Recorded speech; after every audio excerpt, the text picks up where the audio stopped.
Hi everyone, it's Kevin from my YouTube channel. Welcome back to another video on my channel. In today's video will be recapping or reviewing the round 15, I should say, of the AFL season. Now, if you are returning Kevin from Magpies, welcome, like, comment, share. If you're new to the channel, watch this for the first time, like, comment, share, and subscribe. Now, while there were 6 games on, the other 6 teams had to bye, which was Adelaide, Collingwood, Hawthorn, Richmond, St Kilda, and Bulldogs. Now, for those who knew, how I do this is I go through each of the games, have my own opinion, talk about the game, and then I'll let you guys have your say as well. So can the Blues finally win their first respects game, or can Geelong cause an upset and make Carlton lose another respects game?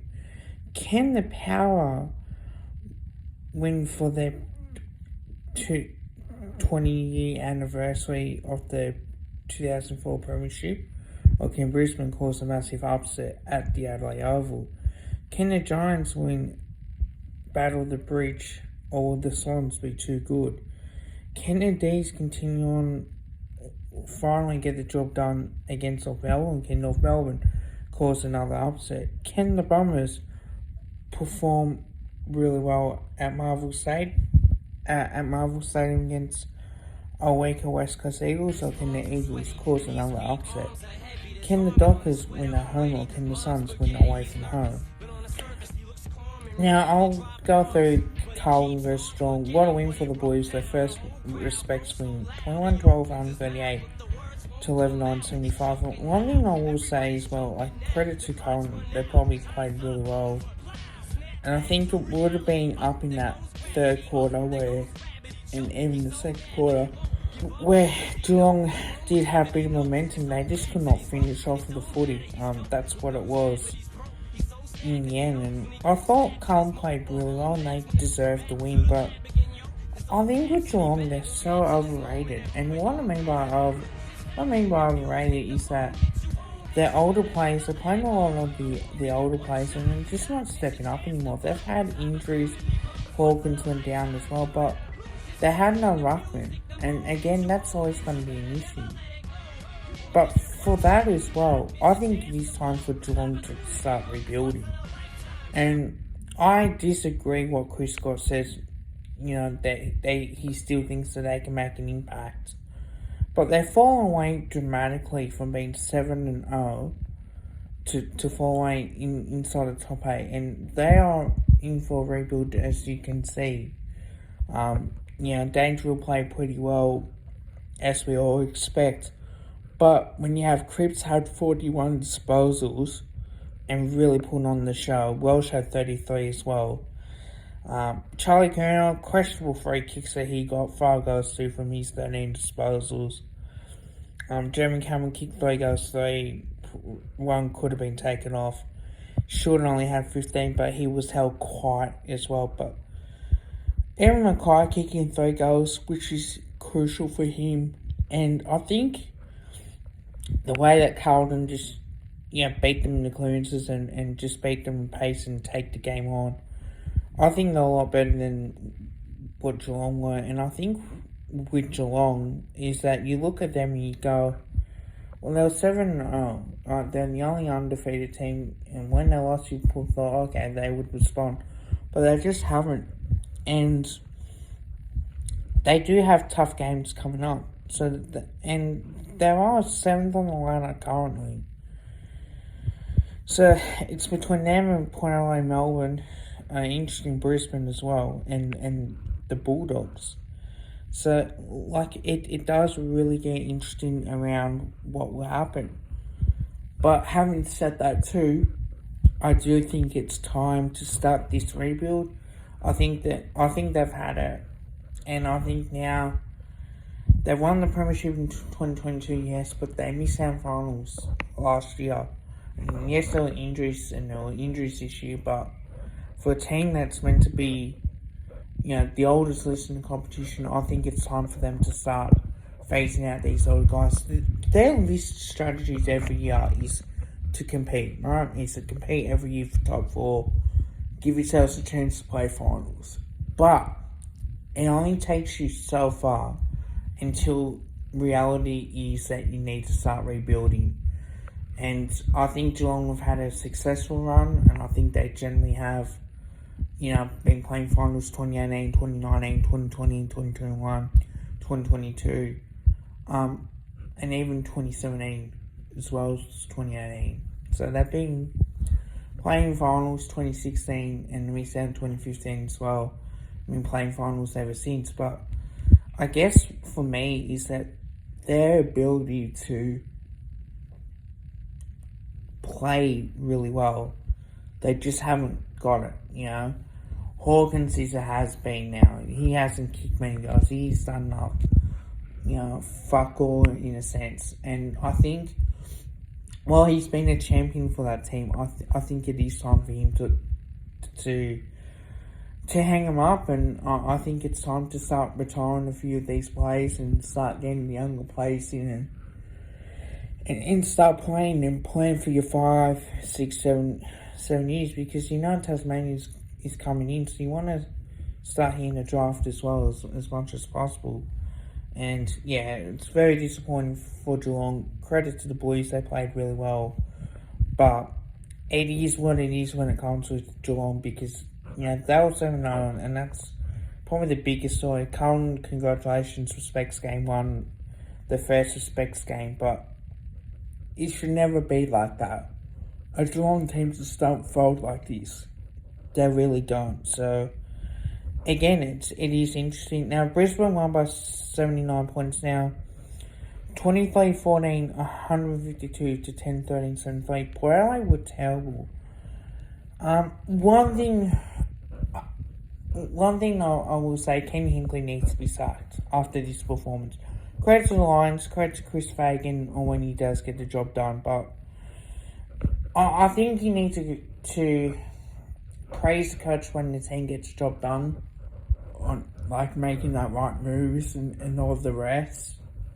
But the way they're brewing as well, I'll talk about that.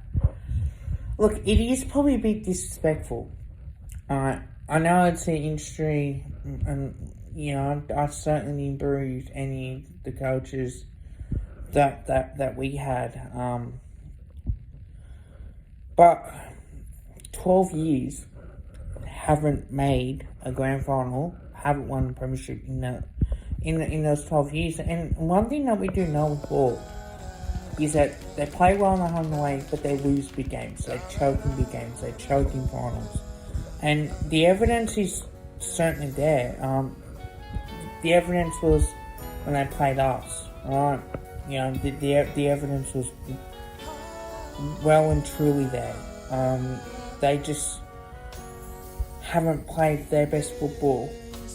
They beat the Bombers.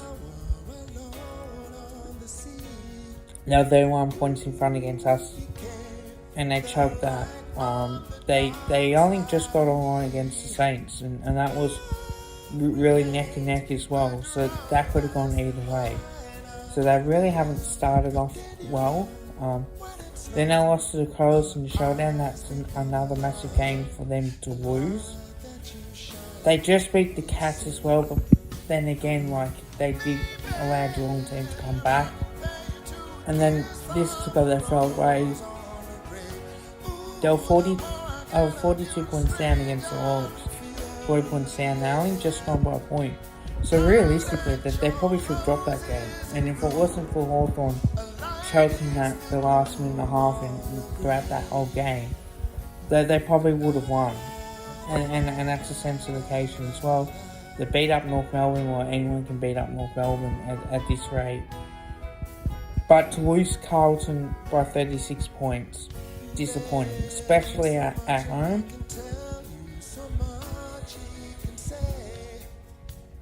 Had the bye, and then obviously they were piss poor against Giants. And then they're piss poor again. And Ken Hinkley needs to fucking go. He's overrated. Port Adelaide are overrated as a team. Bunch of has-beens. I think it's time. They've got the list to perform, but they just haven't. And that's the issue at the moment that they've got. So they really need to start performing really well. But But next week is a very tough game for them. It really is. And they got St. Kilda at Marvel. Now, should they be favourites? I don't know. And they're probably not in this. But it's the frustration of that with Twilight is that can they perform well? Can they come out in the massive games? There's still a lot of question marks on Port Adelaide. And look, Brisbane played real well, and a few plays that I want to congratulate here. Oscar McInerney, 31 hit outs, 18 disposals, 3 go straight, wow. And I thought Eric Hipple, man, he had 16 disposals, kicked 5 goals on. He's definitely improving his work, so he deserves every single credit that he can get.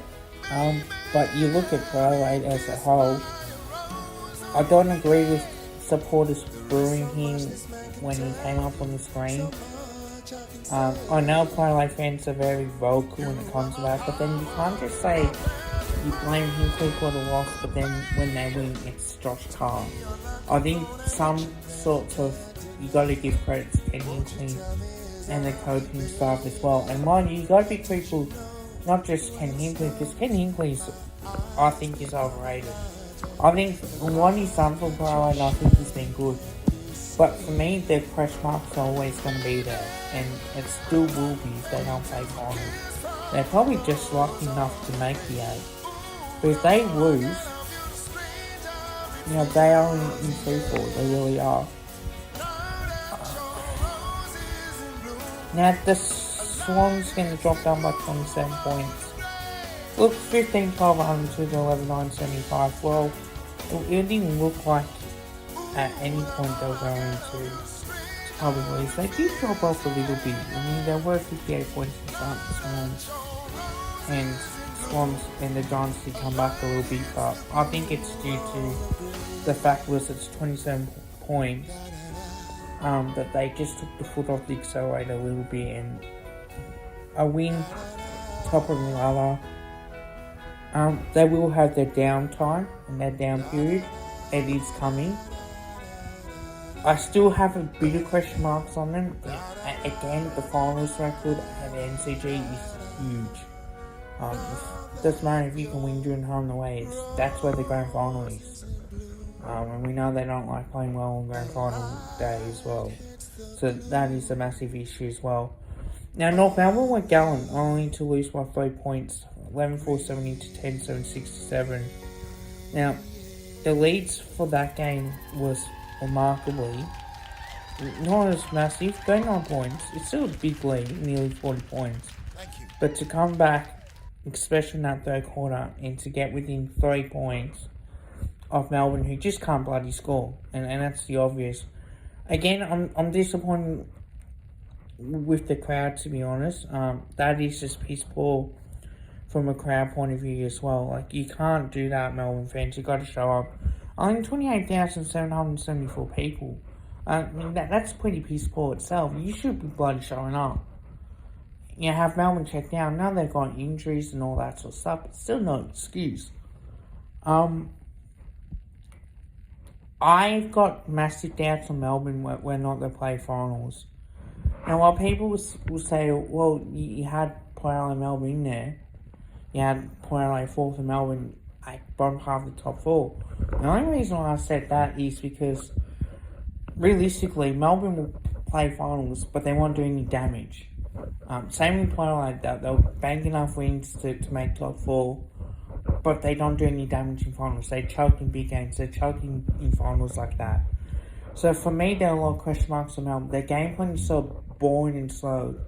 They don't have the form. They look weak at the moment, Melbourne. And I give credit to North Melbourne for performing the way that they did.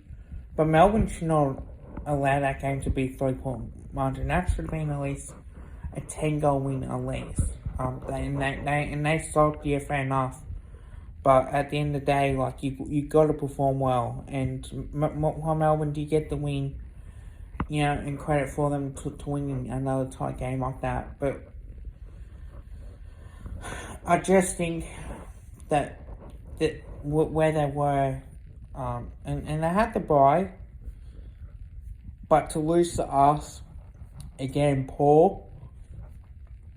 To lose to the Dockers by 92 points, piss poor.